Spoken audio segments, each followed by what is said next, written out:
आप देख रहे हैं ताज न्यूज, आईना सच का।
समय वर्तमान में जैसे अभी दो बैंकें जो हैं फेल के कगार पर हैं, यस बैंक और पीएमसी बैंक। और पीएमसी बैंक में अभी जो आपने देखा होगा अखबार में आया है, तो लेकिन जहां तक सवाल है कि नई पीढ़ी सत्य और अहिंसा और गांधी जी की नीतियों का अनुपालन करने के लिए कटिबद्ध है और उनको करना भी चाहिए, क्योंकि गांधी जी ने इन्हीं नीतियों से विश्व को जीता था और हमें भी उसी सत्य के मार्ग पे चलकर उन्हीं की नीतियों का अनुसरण करना चाहिए।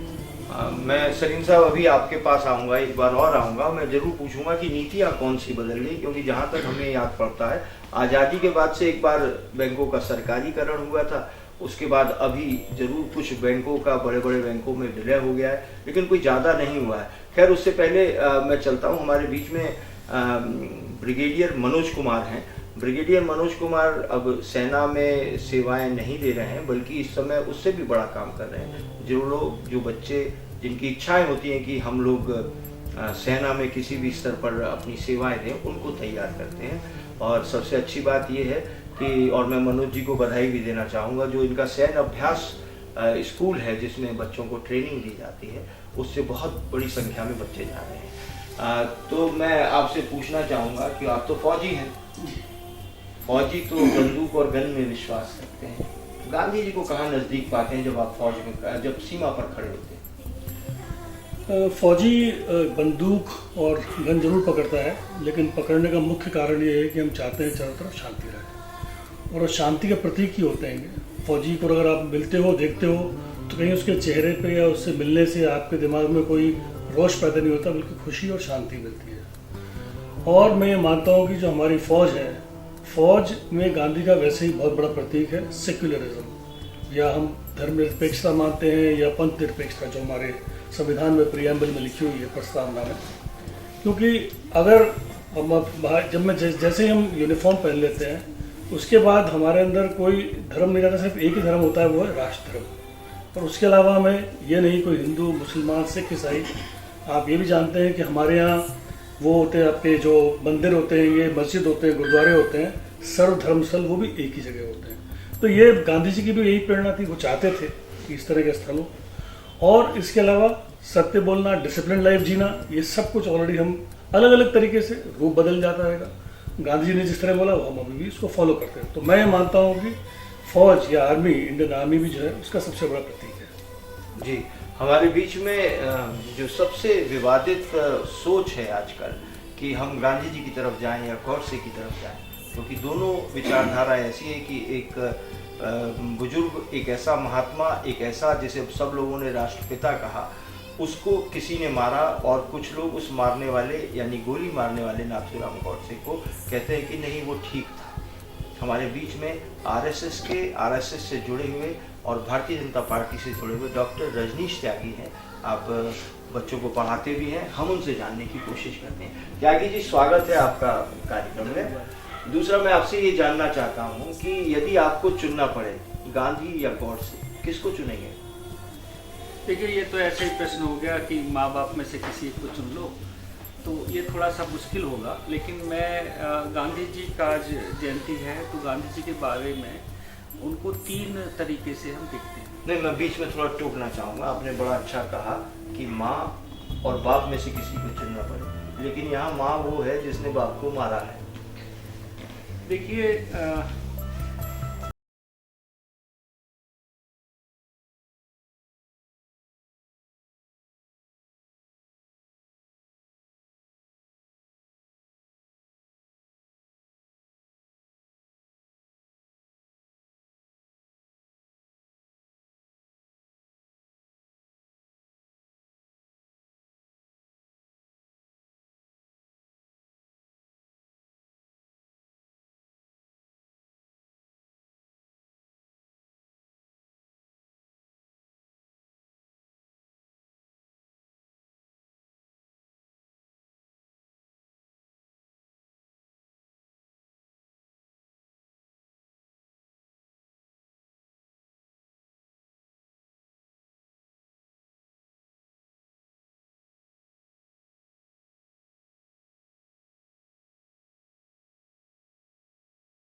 हिंदुस्तान का अंग होता तो बहुत सारी समस्याएं अलग होती। देखिए ऐसा है, ये तो एक आज का दिन जो है उनका एक जन्म दिवस है, और गांधी जी के बारे में जो अगर मैं वैसे देखूं तो थोड़ा सा जो है आज के जब ये व्हाट्सएप और जो फेसबुक का जो युग है इसमें बहुत सारी कंट्रोवर्सियां आ गई, मगर जो एक हकीकत है जो कभी भी छुपी रही वो हकीकत ये है कि देखिए सिखों की इस देश की आज़ादी की जंग के अंदर 87% शहीदियाँ हैं, और पार्टीशन के समय ये तो देखो सत्य है जो कि अभी ये सत्य आ भी गया।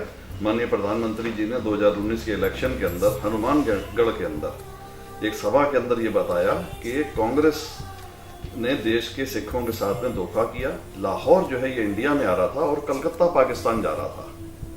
तो एक सत्य को ये सारा कुछ चीजें हम लोगों ने ही उनके द्वारा दी गई थी। तो अगर हम ये देखें तो लाहौर 100% इंडिया के अंदर आ रहा था। इसकी वजह यह है कि सारे हमारे गुरु नानक साहब से लेके जो भी रिलेटेड हमारे गुरुद्वारे हैं सारे के सारे पाकिस्तान और लाहौर के आसपास हैं, और लाहौर और जो इंडिया के बॉर्डर की दूरी 20-22 किलोमीटर की है, और उसके अंदर बिल्कुल 100% ये श्योर है कि उसके अंदर गांधी जी और नेहरू जी की जो थी कुछ इनके मन में सिखों के प्रति विद्वेष की भावना आई, और इतनी जबरदस्त शहादत देने के बाद में सिखों को इस देश में कुछ नहीं मिला। लाहौर को इंडिया में पाकिस्तान में दे दिया गया और कलकत्ता में ला लिया गया। चलिए ये अलग बात है। उसके बाद में भी हम ये बताएं कि एज पर सिख अगर मैं सोचूं तो मैं बेशक देखिए गॉडसे जो था, गॉडसे कोई मामूली कोई उठाई गिरा या कोई बदमाश नहीं था। गॉडसे सुप्रीम कोर्ट का जज था, सुप्रीम कोर्ट का वकील था। एक सुप्रीम कोर्ट उस समय इंग्लैंड में थी, और गॉडसे सुप्रीम कोर्ट के एक वकील ने जब ये देखा होगा कि गांधी जी अपनी नीतियों से अलग हटके काम कर रहे हैं तो उसकी फील्डिंग उसने सजाई। कोई पागल नहीं था, कोई क्रिमिनल नहीं था। तो मेरी निगाह के अंदर गांधी हमेशा कंट्रोवर्शियल रहे। उनके निर्णय वाकई के अंदर इस तरीके के नहीं रहे कि जो कि इस हमें आज जो देश के अंदर हम प्रॉब्लम्स जो देख रहे हैं वो जो प्रॉब्लम्स हैं बहुत हम लोग अगर समझते हैं कि काफी कम पोजीशन के अंदर होती तो बेशक ठीक है, अब हमारे राष्ट्रपिता हैं या जो भी हैं, मगर इसमें मैं भी बता रहा हूं इसके अंदर भ्रांतियां भी बहुत हैं। जैसे कुछ आज हम आधी जनता तो गॉडसे को पूज रही है और आधी जो है वो गांधी जी के उसमें दीपक जला रही है। तो एक बहुत ही जबरदस्त कंट्रोवर्शियल चरित्र है। देखिए सबसे बड़ी बात एक और भी बताऊं कि उस समय गांधी थे, उस समय नेहरू थे, और तीसरी जो एक महान शख्सियत थी पटेल है जी। और देखिए भगत सिंह गिरफ्तार हुए बम कांड के बाद में। ये तीनों शख्सियतें अगर चाहती तो भगत सिंह को फांसी नहीं होती।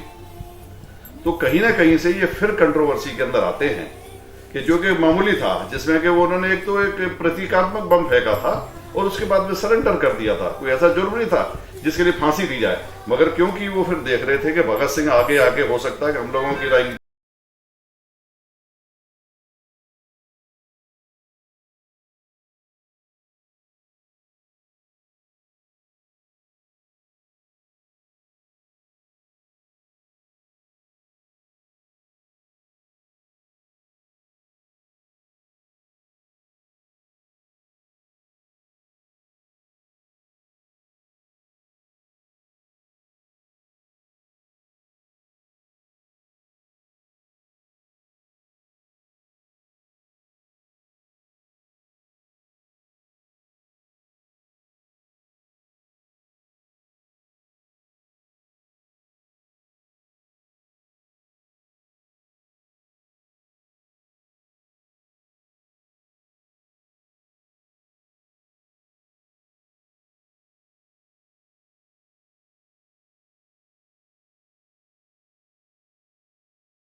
शुक्रिया।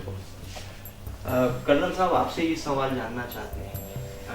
मुझे नहीं मालूम कि आज से 75 साल पहले आप उस समय कितनी उम्र के थे, लेकिन आपने वो सब उस वक्त की पार्टीशन की कहानियाँ सुनी होंगी। एक गाड़ी कट के जाती थी, एक गाड़ी कट के आती थी। उस दौर में आप लोगों के पास ये एक निर्णय था कि आप यहाँ रहें या वहाँ जाएं। हम लोगों के पास, हमारे बड़े लोगों के पास ये नहीं था।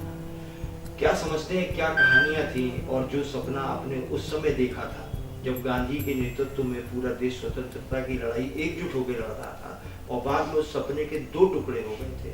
आपको क्या लगता है जब आप इस टुकड़े में रह रहे हैं, वो 75 साल पहले का गांधी आज आपको याद आता है या पछतावा होता है?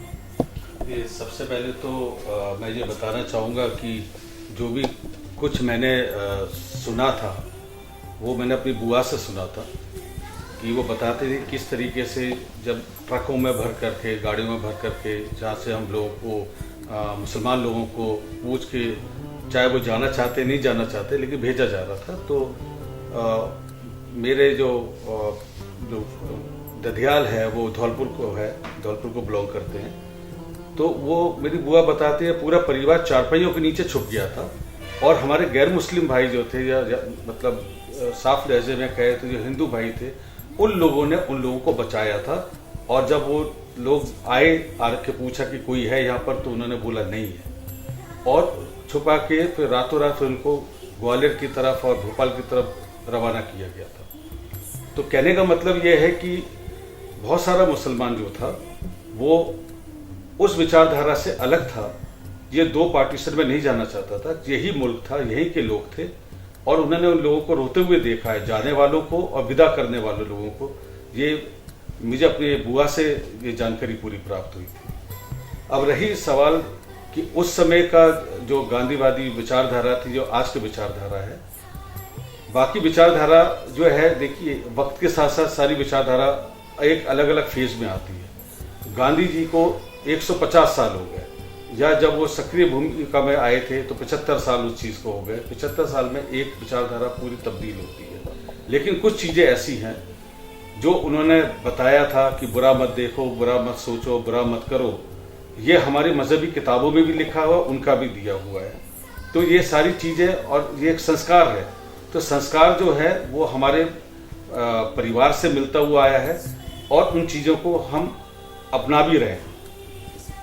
अहिंसावादी कोई भी माँ बाप ये नहीं बताता है कि आप हिंसा करो, वही चीज़ उन्होंने, गांधी जी ने बताया। इस तरह की तमाम चीज़ें ऐसी हैं जो गांधी जी ने बताई हैं, जो एक बड़े होने के नाते जो हमारे माँ बाप बताते हैं, वही पिता की भूमिका में उन्होंने पूरे देश को बताया था। तो वो विचारधारा आज भी जिंदा है। जी धन्यवाद GM खान साहब, आपकी बात हमने सुनी। हमने रविंद्र पाल सिंह टिम्मा जी की बात सुनी, हमने डॉक्टर रजनीश त्यागी जी की बात सुनी, हमने ब्रिगेडियर मनोज कुमार जी से बात सुनी और हमने राजीव उपाध्याय जी जो डायरेक्टर हैं हिंदुस्तान कॉलेज के, उनकी बात सुनी। बैंकिंग सेक्टर से जुड़े हुए अतुल सरीन जी की भी हमने बात सुनी। जाइएगा कहीं नहीं, क्योंकि अभी एक राउंड सवाल का सबसे होगा। मिलते हैं एक छोटे से ब्रेक के बाद। आप देख रहे हैं ताज न्यूज, आईना सच का।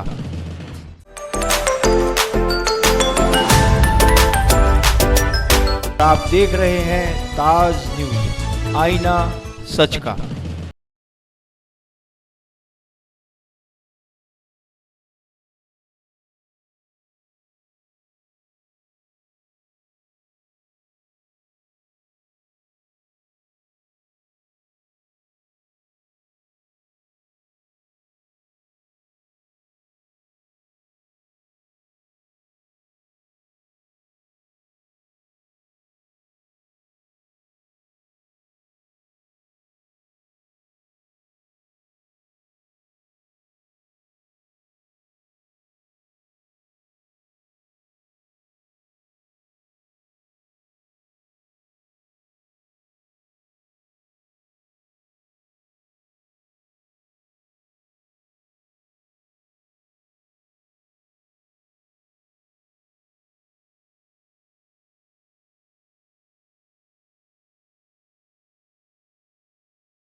से पहले गांधी जी के बारे में हमारे साथ हमारे अतिथि जुड़े हुए हैं। अतुल चंद सरीन है हमारे साथ, बैंकिंग सेक्टर से जुड़े हैं। आइए ब्रेक के बाद हम इन्हीं से शुरुआत करते हैं। सरीन साहब, ब्रेक पर जाने से पहले आपसे जो बात हुई थी, आप बैंकिंग के बारे में कुछ बता रहे थे कि कुछ नीतियाँ इस तरह की आई हैं जो बदल गई। मैं जानना चाहता हूं कि जब आज़ादी के समय और आज 75 साल में बैंकिंग सेक्टर कितना बदला और इसमें गांधी जी की क्या भूमिका रही? देखिए, सबसे बड़ा परिवर्तन जो आया, आज़ादी के समय में सारी बैंकें प्राइवेट थी। प्राइवेट के बाद इंदिरा गांधी सरकार ने इसको राष्ट्रीयकरण किया था, और राष्ट्रीयकरण के बाद जो देश में तरक्की हुई है उसमें बैंकों का बहुत महत्वपूर्ण योगदान रहा है। अब जो वर्तमान सरकार है वो फिर से मर्जर करके और इनको इक्विटी जो है इसकी वो 51% बढ़ा, इसको जो है प्राइवेट सेक्टर में देना चाहती है। इसकी शेयर होल्डिंग गवर्नमेंट का स्टेक कम करके और प्राइवेट सेक्टर में स्टेक बढ़ाना चाहते हैं। सीधे सीधे डिसइन्वेस्टमेंट करके ये अपना धन उपार्जन करना चाह रहे हैं। सरकार के पास सलीम साहब उपाय क्या है? आप लोगों की बैंकों से कुछ असरदार लोग आपके बैंक कर्मियों की मिलीभगत से पैसा लेके विदेश भाग जा रहे हैं, तो प्राइवेट में ही तो देंगे। सबसे ज्यादा घोटाले तो प्राइवेट बैंकों में हुए हैं। अभी पीयूष गोयल जी ने, जो वाणिज्य मंत्री हैं, उन्होंने खुद ये स्वीकार किया है कि प्राइवेट बैंकों में सबसे ज्यादा घोटाले, पब्लिक सेक्टर बैंक्स अभी भी सबसे ज्यादा सुरक्षित लैंडिंग देती हैं।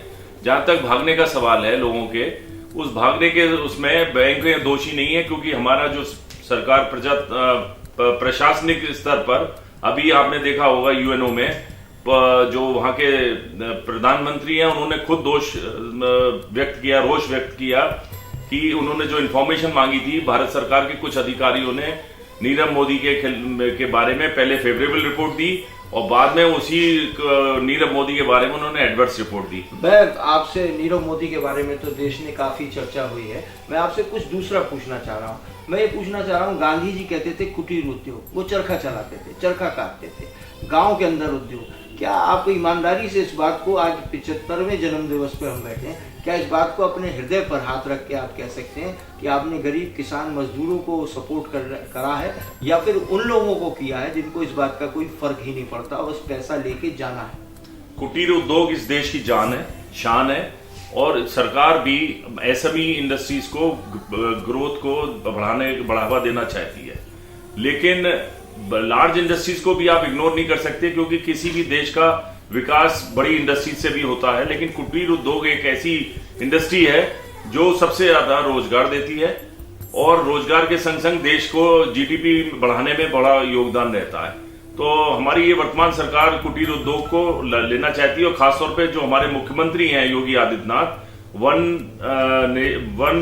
डिस्ट्रिक्ट वन प्रोडक्ट के ऊपर इन्फोसिस दे रहे हैं, और उनका ये जो मिशन है उसमें कुटीर उद्योग को बढ़ावा दिया जा रहा है एक तरह से। मेरा छोटा सा प्रश्न है आपसे, क्या आप आज 150वीं जयंती है उनकी, महात्मा गांधी जी की, आप खुश हैं कि बैंकिंग सेक्टर गांधी जी के कदमों पर चल रहा है, उनके दिखाए हुए रास्ते पर चल रहा है, उनके सपने में रंग भरने का काम कर रहा है?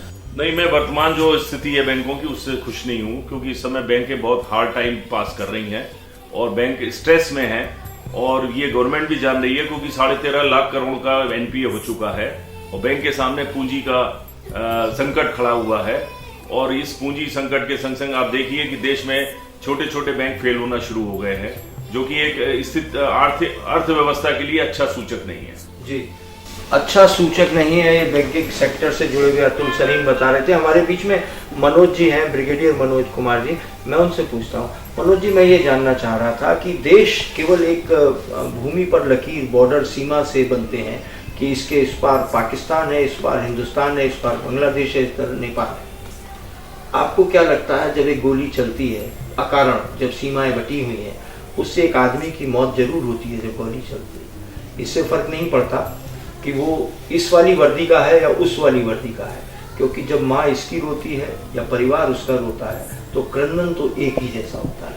गांधी के से जोड़ के इसको कहाँ देखते हैं? मैं ये मानता हूँ कि हमारे देश में जो आर्म फोर्सेस रही है, जो फौज रही है, इनकी जो भी गाथाएं हैं, जो भी अचीवमेंट्स हैं, उसको कोई बहुत ज़्यादा तवज्जो जो है पहले से नहीं दिया गया था।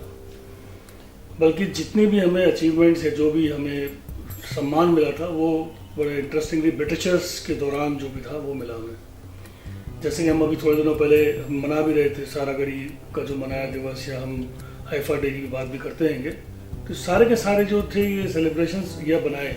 बल्कि अगर आप बनाए तो इंडिया गेट पर भी जितने भी नाम लिखे हुए थे, चिन्ह थे, वो सारे के सारे ब्रिटिश आर्मी के दौरान थे। तो ये कमी हमारी शुरुआत में रही है।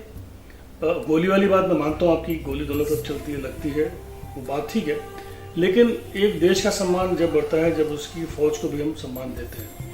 और शायद आपको ये बात पता होगी कि हम बोलते हैं कि दे दिया मियाँ आज़ादी बिना खड़क बिना ढाल। मैं उस बात को बिल्कुल नहीं मानता, क्योंकि गांधी जी को हमने ज़रूर सब कुछ पकड़ा दिया, लेकिन अगर आपको याद होगा 18 फरवरी 1946 को जब INA का जो एक म्यूटिनी हुई, जिसके बारे में बहुत कम बात करते हैं, कम ज्ञान भी है और पढ़ाया भी नहीं जाता हमें हिस्ट्री में, ये मैंने बाद में आके पढ़ा मैंने। तो वो म्यूटिनी जो बॉम्बे से शुरुआत हुई, जो आग लगी, जो हमारी कई जो शिप्स थी सब उनको पकड़ा, उसके बाद विशाखापट्टनम, उसके बाद जितने भी और पोर्ट थे, फिर इंडियन एयरफोर्स ने भी रिवोल्ट करा, फिर इंडियन आर्मी ने भी रिवोल्ट करा, और रिवोल्यूशन जो है 18 से 23 मार्च तक बहुत बड़ा रूप ले चुका था। और उसके तुरंत बाद फिर बाद में सरदार पटेल द्वारा बातचीत हुई और उसके बाद उसको रोक दिया। मतलब आप मनोज जी ये नहीं मानते कि जो हमारे राष्ट्रपिता है महात्मा गांधी, उनका कोई योगदान है आज़ादी में? योगदान मानते हैं, लेकिन ये नहीं मानते कि सिर्फ उन्हीं का योगदान है, क्योंकि अगर आपको पता हो क्लेमेंट एटली जो प्राइम मिनिस्टर थे, जब इंडिया में भी आए थे, कलकत्ता में गए थे, उनसे भी ये प्रश्न पूछा गया था आपके हिसाब से किसको मतलब हमें देना चाहिए कि किसकी वजह से आज़ादी मिली। तो उन्होंने भी साफ शब्द में कहा था कि सुभाष चंद्र बोस की जो INA थी उसकी वजह से हमें आज़ादी मिली थी। साथियों, आप देख रहे हैं कि चर्चा गांधी के ऊपर चल रही है। धीरे धीरे वो स्वर भी मुखर हो रहे हैं जो गांधी को आज़ादी का क्रेडिट देना, पूरा क्रेडिट देना नहीं चाहते हैं। लेकिन अगर हम देखें आज के जो बच्चे हैं, 150वीं 150वीं हम जयंती गांधी जी की मना रहे हैं। आज जिन बच्चों की उम्र कम है या जिन्हें हम नौजवानों की श्रेणी में रखते हैं, नौजवान क्या, लगभग हर पढ़ा लिखा आदमी उसके हाथ में एक मोबाइल है, और अगर मोबाइल है तो उस पर व्हाट्सएप का ऐप भी है। ऐप होता है तो उसमें एक फीचर होता है, उसमें एक DP लगती है। खास मौक़ों पर DP बदलती है। जैसे कोई अगर देश में कोई दुखद घटना हो जाती है तो अक्सर हमने देखा है कि वो उस DP में वो मोमबत्ती लगी नज़र आती है, उसका नाम नज़र आता है। लेकिन बड़े अचरज की बात है, आज मैंने जितने भी ग्रुप से देखा, कहीं भी महात्मा गांधी की DP नहीं थी। आइए जानते हैं राजीव जी से कि वो क्या कहते हैं, बच्चों की नब्ज कहाँ है। आज राजीव जी, कहाँ बच्चे मिसफिट समझ रहे हैं, गांधी की DP नहीं लगा रहे? DP एक सिंबॉलिक बात है। जी, तो मेरा ऐसा मानना है कि गांधी जी की बातों को बच्चे, जो आजकल के बच्चे हैं, जो आजकल का युवा वर्ग है, वो एक स्वीकार करने में थोड़ी सी कहीं न कहीं उनके मन में हिचक है। क्योंकि उसका कारण ये है कि आजकल का जो परिवेश है वो पूर्ण रूप से टेक्नोलॉजी के क्षेत्र में हो और भी बहुत सारी चीज़ें हों, वो कहीं न कहीं बहुत सारी चीज़ों में वो बदल चुका है। तो क्या हम ये समझें कि ये गांधी जी की 150वीं जो जयंती मनाई जा रही है, ये ठीक उसी प्रकार से है जैसे शहरी बच्चे गाय के ऊपर निबंध लिख के जाते थे, गाय से कोई लेना देना नहीं होता? नहीं, ऐसा तो नहीं है, इसमें ये बात भी नहीं है, क्योंकि इसमें अभी हमारे देश के प्रधानमंत्री माननीय मोदी जी ने कुछ अपने इनिशिएटिव लिए हैं। तो उस वजह से, जैसे आज मैं एक एग्जांपल ये देना चाहूँगा कि आज स्वच्छता अभियान था, तो स्वच्छता अभियान में मैंने देखा, मेरे पास भी व्हाट्सएप पे काफ़ी मैसेज आए, तो स्कूल के, हमारे कॉलेज के बच्चों ने भी अपने कॉलेज में, हॉस्टल में जाके, फील्ड में जाके स्वच्छता अभियान किया। तो मुझे कहीं न कहीं ऐसा लगता है कि ये कहीं न कहीं बीच में एक मिसिंग लिंक है, जो गांधी जी के जो बुनियादी विचार हैं उनमें बच्चों का सम्मिलित होना उतना नहीं हो पा रहा जितना उनको होना चाहिए, ऐसा मेरा मानना है। हम जानते हैं रजनीश त्यागी जी से, जो एक खास विचारधारा से जुड़े हैं, राजनीतिक दल से भी जुड़े हैं। निश्चित रूप से वो थोड़ी बात अलग तरह की करती है। तो त्यागी जी, मैं आपसे ये जानना चाहता हूँ कि हमने देखा है कि देश के जो लगभग 75 साल से जो हम लोगों का आज़ादी का मसला बना है, सरकारें बन रही हैं, एक खास परिवार ने गांधी जी का सरनेम लिया है। क्या आपकी पार्टी ने इसे क्यों नहीं लिया, इससे दूरी बना के क्यों रखी? गॉडसे की जो प्रतिमा है जैसा कहा जाता है कि जब आपकी सरकारें नहीं होती हैं तो गॉडसे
देखिए कुछ लोग इतने बड़े नाम हो जाते हैं कि फिर वो बिकने लगते हैं, उनकी मार्केट वैल्यू हो जाती है। इस देश में महात्मा बुद्ध को कुछ लोगों ने बुनाया, कुछ लोगों ने महावीर स्वामी को बुनाया, तो उसी तरीके से गांधी को भुनाने की कोशिश कांग्रेस ने की और गांधी जितने बिक सकते थे कांग्रेस ने बेचा। लेकिन अब देश की जनता जागरूक हो गई है, अब देश की जनता असली गांधियों में। गांधी बिक गए त्यागी जी, या गांधी जी का नाम बिक गया? गांधी जी का नाम बिक गया। गांधी जी के नाम को बेचने की कोशिश कांग्रेस ने की और गांधी जी ने उनके नाम को भुनाया भी। लेकिन अब देश की जनता जागरूक हो गई है, अब उसको पता चल गया कि नकली गांधी कौन है और असली गांधी कौन है। जी धन्यवाद त्यागी जी। आज सुबह ताज न्यूज़ की टीम ने एक ऐसा कार्यक्रम कवर किया था जब गांधी जी के ऊपर उनके आज 150वीं जन्म दिवस के कार्यक्रम पर जगह जगह ताज न्यूज़ की टीम गई थी। तो उसी रिकॉर्डिंग को मैं जब देख रहा था तो मैंने उसमें ये भी देखा कि हमारे भाजपा के वरिष्ठ नेता रविंद्रपाल सिंह टिम्मा रावली, आगरा में रावली जो एक स्थान है, वहाँ पर महात्मा गांधी की मूर्ति पर माल्यार्पण कर रहे थे। आज के कार्यक्रम में आपने गांधी जी की मूर्ति पर माल्यार्पण किया है, क्या ये आपका निजी कार्यक्रम था या भारतीय जनता पार्टी का कार्यक्रम था या कोई ऐसी प्रेरणा थी जिसके वशीभूत होकर आप वहाँ पर माल्यार्पण करने गए? नहीं, ऐसा कुछ नहीं था कि जो भी आज देश के प्रधानमंत्री जी द्वारा एक साफ सफाई अभियान का एक संकेत दिया हुआ था तो वो अलग है। देखिए, एक चाहे कुछ भी है, गांधी एक बहुत बड़ा नाम तो है ही है, तो मेरा तो सिर्फ ये कहना था कि कंट्रोवर्सी में जरूर है ये नाम, क्योंकि गांधी जी जहाँ एक बहुत ही महान एक देश के अंदर दार्शनिक रूप से नाम लिया जाता है तो गॉडसे भी कम नहीं था। मैं तो गॉडसे भी सुप्रीम कोर्ट का उस समय का वकील होने का मतलब था कि पढ़ा लिखा बहुत बड़ा दिमाग वो भी रखता था। तो ये दोनों चीजें आपस के अंदर, अब हम किसकी बात गॉडसे वाला को एक्सपेक्ट से देखें कि या जो गांधी, और दूसरी बात कि ये भी एक हमें बड़ा अजीब सा लगता है कि दे दी हमें आज़ादी बिना अस्त्र बिना ढाल। अरे 87% शहीदियाँ तो सिख मर गए जिन्होंने अपनी गर्दनें कटवा दी, ठीक है साहब, भगत सिंह। और आप देखिए कि वो जो जलियांवाला बाग कांड था वो जाके उधम सिंह जो है इंग्लैंड में जाके उनको मार रहा है। तो अगर इस तरीके से अगर हुआ होता तो मैं नहीं समझता कि कोई अस्त्र बिना उसके ढाल के दे दी गई, पर कांग्रेस ने कुछ ज़्यादा ही बढ़ा चढ़ा के गांधी जी को पेश किया। और मेरे ख्याल से तो जो अब अपना बीजेपी की तरफ से मैं तो एक ही कहना चाहता हूँ कि बिल्कुल एक ऐसा नहीं है। गांधी को बिल्कुल गांधी जो एक्चुअल थी तो वो हमें एक फिल्म दिखाई जा रही है, बताया जा रहा है, जो कि लगता भी है कहीं ना कहीं से जस्टिफाइड है। तो उसी लिए मैं माल्यार्पण करने गया था। तो मैं तो गॉडसे जी हैं उनके भी क्या नाम गॉडसे जी कहता हूँ, क्योंकि मैं बड़ा भ्रम में हूँ कि मैं किसे महान कहूँ, कि दोनों की स्टोरियाँ निकल के हमारे सामने हैं। तो ये एक दिक्कत है हमारे लिए। दर्शकों, एक हमने पिछले 5-6 वर्षों में एक बहुत ही रोचक चीज़ देखी है, एक ऐसा घटनाक्रम देखा है जिसमें हम ये देखते हैं कि अचानक कुछ अगर कहीं एक खास विशेष धर्म के लोगों के प्रति या संप्रदाय के प्रति कोई घटना होती है तो लोग अवार्ड वापस करने लगते हैं लोगों को, और कुछ लोगों को, नामी गिरामी हस्तियों को, बॉलीवुड के लोगों को अचानक उन्हें हिंदुस्तान में डर लगता है। मेरे ख्याल से हमारे बीच में बिल्कुल एक फिट व्यक्ति ऐसा बैठा है जो सीमा पे खड़ा होता है तो हमें निडर करता है। आज वो मुस्लिम भी है, अगर उसका निजी धर्म पूछे तो मुस्लिम भी है। उनसे पूछते हैं, कर्नल साहब आपको डर तो नहीं लगता?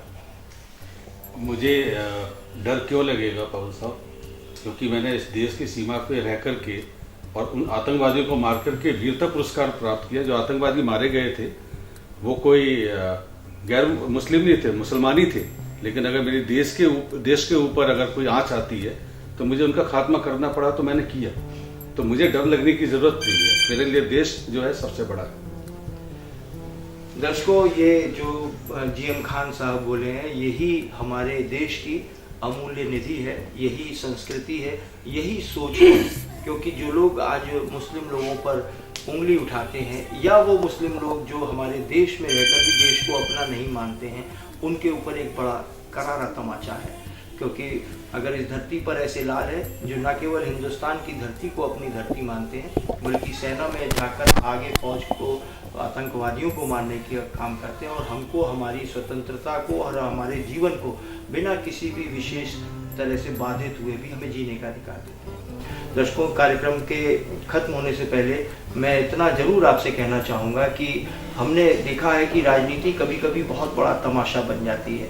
हमने इस राजघाट को पिछले कुछ वर्षों में लोगों को देखा है, मैं नाम भी ले देता हूं, जैसे हमने माननीय श्री अरविंद केजरीवाल को देखा है कि वो जाके राजघाट पर सत्ता में आने से पहले बैठ जाते थे और ऐसा बताते थे कि बहुत चिंतित हैं, बहुत परेशान हैं, उनकी मनोदशा पता नहीं क्या है, शायद गांधी से उन्हें कुछ प्रेरणा मिलेगी। लेकिन ये प्रेरणा लेने की लालसा सिर्फ वहीं तक थी जब तक गद्दी नहीं मिली थी, जब तक सत्ता नहीं मिली थी। अब कहाँ गांधी है, कहाँ राजघाट है, कुछ नहीं पता। कार्यक्रम खत्म करने से पहले आपको ये जरूर बताऊंगा, जैसे मैंने शुरू में बताया था कि गांधी जी ने एक बार कहा था, करीब शायद 1921 में उन्होंने कहा था कि यदि भारत को आज़ादी मिलेगी तो सबसे पहला सुधार काम होगा तो वो पुलिस की वर्किंग में सुधार कार्य होना चाहिए। ऐसा उन्होंने इसलिए कहा था क्योंकि उस समय जो देश में पुलिस थी, वो पुलिस या सेना के लोग, ज़्यादातर लोग उसमें हिंदुस्तानी होते थे, भारतीय होते थे। वो अपने ही देश के लोगों का उत्पीड़न करते थे, केवल उत्पीड़न नहीं करते थे, उनके मुंह पर थूक देते थे, उनको बंदी बनाते थे और हमारी माता बहनों के साथ गलत काम भी करते थे। लेकिन स्थितियां कुछ भी नहीं बदली हैं। स्थिति आज भी 75 साल के बाद लगभग वही है। सरकारें बदलती हैं, लोग बदलते हैं, नीति बदलती है, नारे बदलते हैं, लेकिन गांधी आज भी वहीं राजघाट पर लेटे लेटे शायद देखते हैं कि पता नहीं कल कौन आएगा जो गांधी को नारों में नहीं, बातों में नहीं, अपने कर्म में जिएगा और कहेगा कि ये देश किसी एक का नहीं है, सत्य अहिंसा की बात करेगा, लेकिन कहेगा निडरता हर भारतीय में है। आज की बात इतनी ही। आप भी जिंदा रखिए गांधी को अपने विचारों में, ख्यालों में, हम भी जिंदा रखें। इससे बड़ा प्रण ना आपके लिए, ना हमारे लिए, ना देश के लिए कुछ होगा।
रहे हैं ताज न्यूज, आईना सच का।